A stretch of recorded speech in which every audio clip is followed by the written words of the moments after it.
Lucas. Yo les gars, on était en train de prendre notre petit déj et on s'est dit la meilleure chose à faire dans ce moment-là. C'est une vidéo technique. Une vidéo technique. Le concept est simple, mesdames et messieurs. On va aller voir des mains que vous m'avez envoyées sur Instagram. Vous êtes nombreux à m'envoyer des mains tous les jours et on va vous apporter un maximum d'informations dessus. D'ailleurs, n'hésitez pas à me suivre sur Instagram. Je poste toutes mes sessions en temps réel. Tous les jours, je montre des coups que je joue, etc. C'est vraiment très intéressant. Et d'ailleurs, cette vidéo, elle sort vendredi pour vous. Et sachez que samedi, je vais aller jouer de la 10-20. C'est de la grosse 10-20. C'est la 10-20 du win.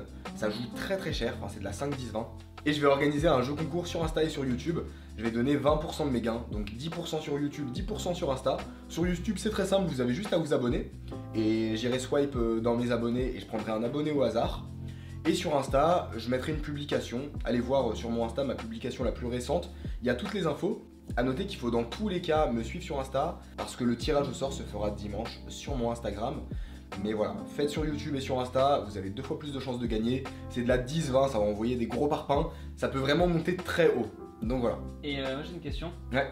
C'est du coup si tu pars. Ah oui. Oh là là. Ouais. Alors, j'ai pas envie de trop vous teaser parce que la vidéo pour vous elle sortira dans 2 semaines. Parce qu'on a un petit décalage entre YouTube Et la vie réelle. et la vie réelle, forcément, le temps de monter les sessions. Faut aussi qu'on ait un peu d'avance parce que si à un moment on se fait virer d'un casino, faut qu'on puisse assurer. Donc voilà, on anticipe un peu. Mais en gros, le challenge, c'est que si ma session en 10-20, je suis perdant sur la session, Cette phrase de cheveux. boule à Z. Tu le fais vraiment? Je le fais vraiment. Bah, allez checker Insta, hein, si... Faut pas trop spoil, mais bon, si vous me suivez sur Insta et que dans 5 jours j'ai plus de cheveux, vous savez la raison, c'est qu'on a perdu des sous. Donc voilà. T'es malade. Bref, voilà, on a fini là-dessus. Abonnez-vous sur YouTube, allez me suivre sur Insta. Je mets les instructions sur la dernière publication. Tout sera en description de toute façon. Voilà, j'espère que je vais faire une belle session, je vais monter un beau 10K. Pourrez vous passer 2K tranquillement, en descente. Et si jamais tu perds la session, on va dire que tu perds 2K. Ouais. C'est-à-dire que tu prends quelqu'un au hasard et c'est lui qui doit te donner 10%. Exactement. Bah, voilà. C'est le tirage au sort. Donc voilà, vous Appel. savez à quoi vous attendre. Voilà, c'est le risque du métier. Hein. On rigole évidemment. Bah qui vole les abonnés Bon, je vais prendre les mains des abonnés qu'on a déjà regardé avant. On va faire un truc. Je vais tous vous les expliquer, sans donner mon avis. Et ensuite, à la fin des 3 mains, je donnerai mon avis. Et on va voir qu'il y a un point qui revient, qui est fondamental. Quelque chose qui, si ce n'est pas maîtrisé, s'il n'y a pas la volonté de le faire, c'est juste impossible d'avoir des résultats en fait. Enfin, donc voilà, on va commencer. Alors voici la première main. Dis-moi Baki, j'ai une main un peu difficile. Je suis sur une 2-5. J'ai 7 et 5 de pique en big blind. Le cutoff open à 20$, bouton call, SB call, je call.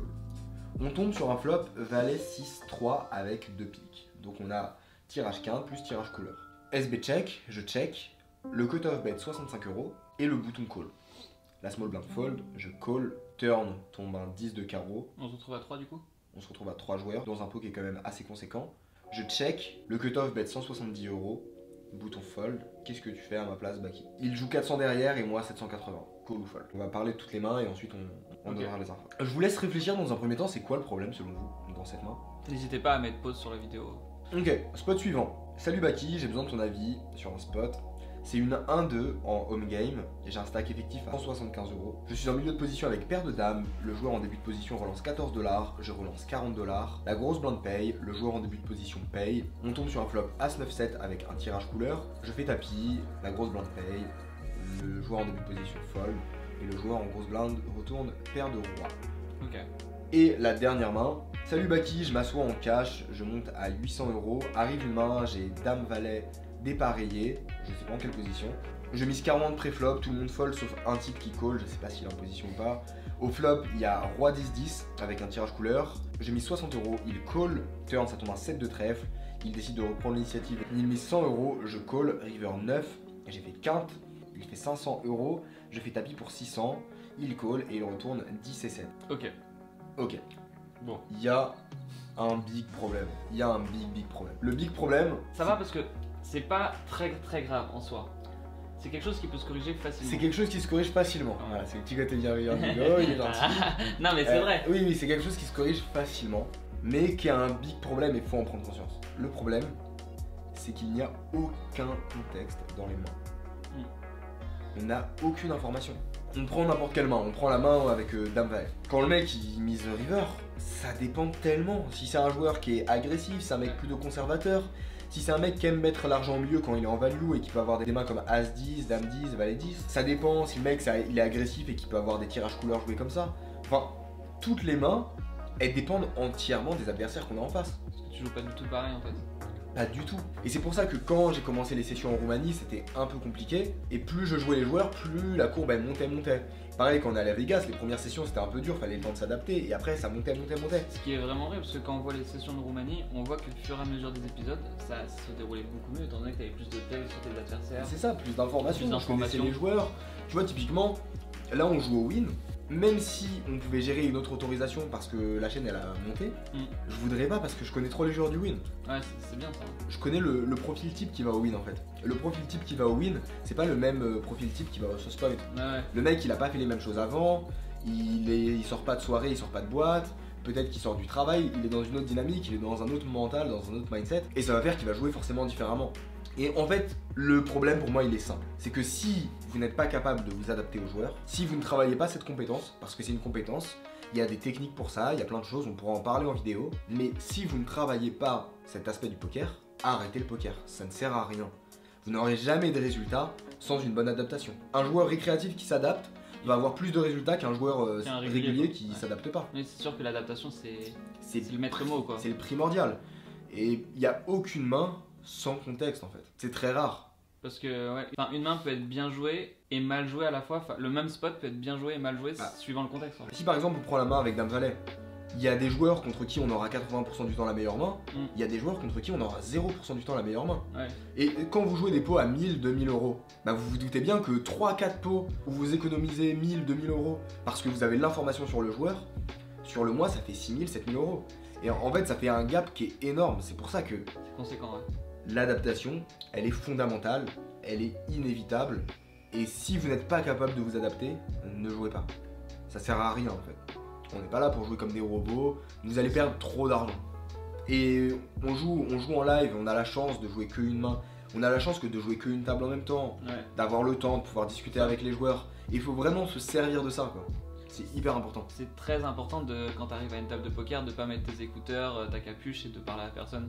C'est justement le fait de parler avec les autres, d'apprendre, de comprendre comment ils pensent, etc. Ça rapporte en fait tellement d'argent. Bah oui, il y en a qui font ça, qui viennent écouteurs, capuche, mais ils ont des résultats qui sont éclatés et c'est pas étonnant en fait. Donc ouais, voilà le point commun entre ces mains. Aucune dynamique, aucune info sur les profils. Quand je le vois noter comme ça et que je vois qu'on me donne pas l'information. Alors déjà, GG à vous, ceux qui ont participé, c'est super bien et je félicite ça. Mais maintenant, si on ne donne pas l'information sur les profils, ça veut dire que vous l'avez pas assez conscientisé. Et c'est hyper important de le conscientiser, de comprendre le profil, aussi de se rappeler l'historique. À quel moment je l'ai vu jouer comme ça? Tiens, la dernière fois qu'il avait un bluff, comment il a joué? C'était quoi ses tailles de mise? Quelle line il a prise? Est-ce qu'il a misé au flop à la turn et il a abandonné river? Est-ce qu'il a checké au flop? Il a misé turn et river? Est-ce que à l'inverse il a misé flop, check turn, bet river? Ouais, c'est hyper important. Hyper important de comprendre les lines. Aussi sur les ranges pré-flop, tu vois, le spot où on a paire de dames et on 3 bet pré-flop et ça tombe un flop As 9-7. Ça dépend entièrement des ranges pré-flop. Si le mec, dans sa range, il y a 9 et 5 dépareillés. Ah ouais, du coup c'est bon quoi. C'est bon, mais si c'est des serrures et qu'il y a que des As 10, ouais voilà c'est ça. Et en fait, genre vraiment comprenez que c'est le point sur lequel vous devez le plus vous concentrer. Parce que là du coup on peut pas trop répondre aux HH en fait parce que... Toutes les HH que j'ai vues là, elles peuvent toutes être bien jouées ou mal jouées sur mon profil. Et en fait toutes les mains au monde peuvent être bien jouées ou mal jouées sur mon profil. C'est pour ça que dans mes vidéos, j'essaie au maximum de donner des détails sur les profils. Même des fois, voilà, je vais parler d'un mec spécifique, je vais parler que des coups que j'ai joué contre lui, parce que c'est ça qui est intéressant en fait. Ouais, c'est clair. Donc la prochaine fois les gars, en vrai, n'hésitez pas à donner plus de détails sur les adversaires, les dynamiques, si vous avez vu des choses intéressantes en showdown. On pourrait quand même, je pense que ce serait important, de donner 3 axes de progression pour justement... Apprendre à faire ça. Apprendre à mieux gérer les dynamiques. Au début je voulais juste faire la vidéo, mais je trouve que c'est un peu chiant parce qu'on vous laisse pas avec une bonne mine d'informations. Donc je vais noter des petits points. Pour moi, il y a un premier point qui est hyper important, c'est de se concentrer sur un joueur. Plus particulièrement le joueur récréatif de votre table. Il faut absolument, et encore une fois, si vous voulez pas le faire, le faites pas, mais ne jouez pas au poker. Enfin, ne jouez pas au poker en espérant gagner de l'argent. Jouez au poker pour le fun si vous voulez, voilà quoi. Mais en tout cas, ne jouez pas au poker pour vouloir gagner de l'argent si vous n'êtes pas prêt à faire l'effort de faire ça. Un point qui est hyper important, voir qui est le joueur récréatif à la table. qui est celui qui va perdre le plus d'argent. Ouais. Et ensuite, simplement, vous allez sur votre téléphone, sur votre bloc-notes, et vous notez toutes les mains qu'il joue. Tout ce que vous voyez. Vous voyez comment moi je présente une main quand je le mets dans mes stories Insta ou sur des bloc-notes. En fait, il faut faire la même idée. Il faut faire ça dans la même idée. Il avait telle main pré-flop, il a fait ça au flop, il a misé tel sizing, il a misé tel sizing à la turn, et il a fait telle action river. Vraiment très simplement. Et en fait, quand vous allez voir la main devant vous, le simple fait de l'écrire, ça va vous faire synthétiser l'information. Ouais. Et vous allez beaucoup plus en prendre conscience. Ça va vous allez vous en rappeler in-game. Une fois Très qu'il va, facilement. quand il va refaire la même chose, ça va faire tilt dans votre cerveau, vous allez dire attends, la dernière fois qu'il a fait ça il était en bluff, ok comment je peux du coup m'adapter. C'est ça. Donc ça c'est le premier point, prendre un joueur à la table. La prochaine fois que vous allez sur une table de poker, prendre un joueur et noter toutes les showdowns. C'est viable pour le live ou pour le online. Ce qui est bien c'est qu'en live, en vrai on a beaucoup plus facilement le temps Vous avez de le faire. Vous avez le temps. Parce que étant donné qu'on joue pas toutes les mains, et ben à chaque fois qu'on joue pas une main, hop, au lieu d'aller sur Instagram, Facebook, machin, etc., on regarde le mec, on voit comment il joue, etc. Et ça va vous rapporter en fait énormément d'argent quoi. C'est ça qui est fou quoi. Il y a un retour sur investissement qui est quasiment immédiat. Non mais c'est ça. Ça, En fait, si vraiment vous faites juste ça et que juste la prochaine fois que vous allez à la table vous l'appliquez, Ouais. vous allez vous rendre compte vous allez vous dire mais pourquoi j'ai pas fait ça avant. Ouais, c'est ça en fait, c'est fou. Pourquoi je l'ai pas fait avant quoi. Et c'est de la flemme, hein, on comprend. Moi aussi des fois je l'ai la flemme. Ouais, bah Des fois j'ai pas envie de noter les spots, je suis pas dedans, tu vois. ça, ouais. Je suis bien dans ma session, j'ai pas forcément envie de faire l'effort. Mais Ça se passe bien, tout se déroule, etc. Les bluffs passent, etc. Donc on se dit pourquoi faire plus quoi. ouais. Et après tu te recadres et tu le fais quoi. Mais Ouais. c'est un effort, hein, c'est un effort continu. Je dis pas que c'est facile. Hein. Je dis pas du tout que c'est facile. C'est normal d'avoir la flemme de le faire, mais c'est important pour avoir des résultats, pour vraiment être très gagnant au poker. Pour moi, c'est la compétence fondamentale. Ouais. En vrai, on pourrait noter plein de points. Je pense qu'on pourrait noter une dizaine de points. Mais déjà, si vous appliquez ça, c'est déjà un travail qui est énorme et un effort qui est énorme. Déjà mettre ça en application effectivement et après Ouais, voir pour d'autres choses. ouais, clairement. Ce serait intéressant d'ailleurs que si vous l'appliquez aux tables, de faire un feedback, de nous dire Ouais. comment c'était, les difficultés que vous avez pu rencontrer, etc. C'est intéressant en vrai. Ce qui pourrait être très cool, même, Ouais. celui qui est motivé et qui va sur les tables en ce moment, en fait, qui m'envoie tout un rapport d'un joueur. Tu vois. Ouais, une Qui sorte m'envoie de- 10 mains d'un joueur. Et comme ça, on pourra parler de tous les axes de progression, tous les exploitations qu'on pourrait faire contre ce joueur. Ça peut être très intéressant. Ça peut être très intéressant pour une prochaine vidéo, ouais. Ouais. Ouais, c'est clair. Voilà, en tout cas, une vidéo pas très poussée techniquement. On va pas dans le détail des mains, mais on parle d'un concept qui est fondamental et c'est hyper important que vous le compreniez. J'ai pas envie de vous spammer d'informations qu'on a eu dans le détail des coups parce que Ouais. si on fait ça, vous allez oublier la première information qui est juste la plus importante. J'espère que ça vous a plu, c'est un plaisir. N'oubliez pas d'aller sur Insta pour les petits concours, n'oubliez pas de vous abonner et on se retrouve très bientôt pour la suite, pour le vlog de dimanche qui va être assez sexy. On spoil pas mais On se voit. ça va être fou. Vas-y, bisous les gars, ciao. Ciao les gars.